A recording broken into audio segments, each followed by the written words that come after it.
Good morning, guys. Kain tayo. Mag-breakfast tayo. So, may binili ako sa tabi-tabi na bakery.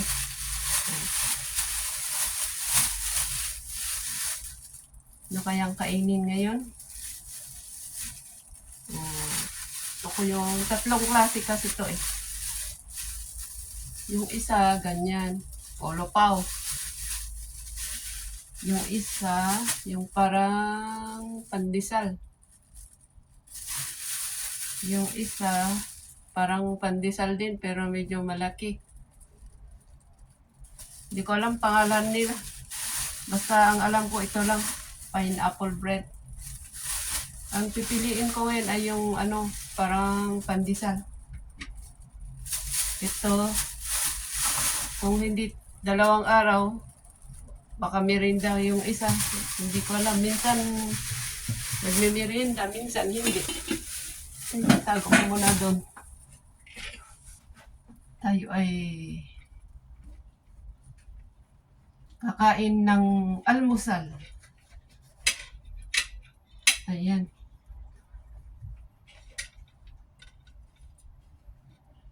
Dahil medyo makapal, gawin kong yan ako, parang manipis naman. So, yan. Ito, na-slice ko na.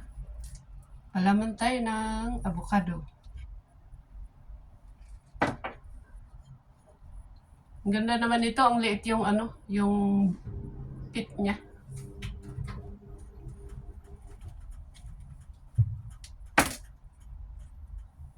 Kalahati lang ang aking gagamitin. Bukas yung isa. Ay, yung hati niya. O kaya, pwedeng ihalo ko sa cucumber salad. Pero, mas gusto ko yung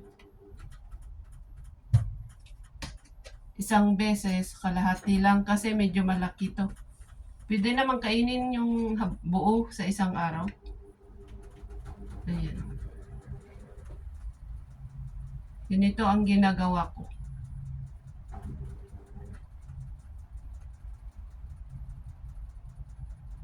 Ay na, hindi maayos. Ayan.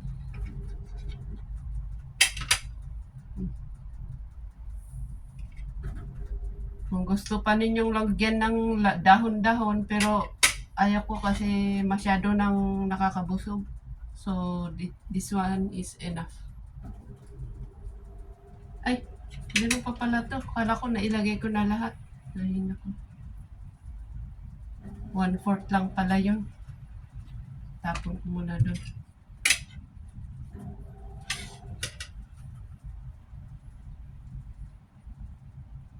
Ayoko yung yung pinitpit. Pero pag may meron kaming natirang grilled na salmon, iyon, pwede kong pitpitin ito ng konti. Tapos ihalo ko yung salmon na napitpit din ng konti. Ayan. Oh, sarap. Ayan. Tapos, kainin na ganyan. Iniisip ko nga kung anong